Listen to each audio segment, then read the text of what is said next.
Yeah, it wasn't actually power in the end. It was a DRS that didn't open. So obviously you need to get the car back to understand, what's caused that, because it opened on the back straight just as a check as the way he came back into the pits. But I don't think we had enough today to beat that lap of Charles. So a great lap by him under pressure at the end there. But I'm still pleased with the front row start. I guess it's going to be a long game tomorrow. We've never seen temperatures like this here at this time of the year.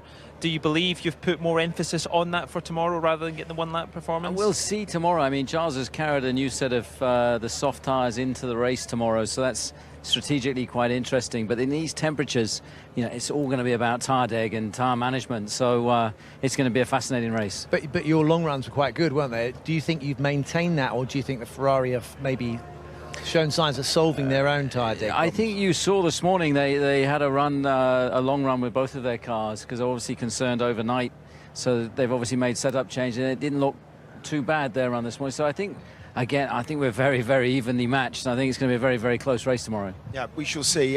Sergio down in fifth. What do you put the difference between the two drivers down to at the moment?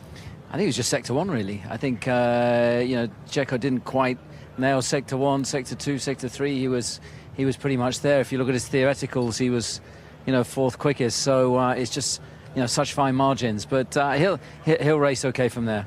Are you worried, Christian, with the niggly little things like Sergio had an issue, obviously in Miami in the race with the sensor issue, then here?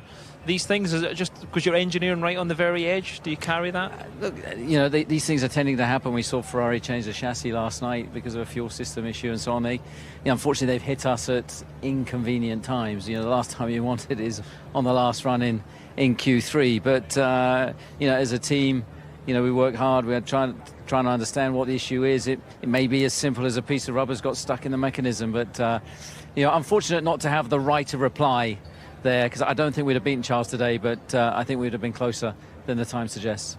And would you say this is a circuit that you expected to be down to Ferrari? It's not one of your... I mean, it's a bit of an outlier circuit, isn't it? I think typically your car seems to be slippery, and you need some long straights. And would that be a fair assessment, or did you expect this circuit to be harder than others? I think we're still learning about that, because Imola, obviously the car performed very well there. We've seen Ferrari bring an update that's obviously working for them this weekend. So, but the margins are so fine.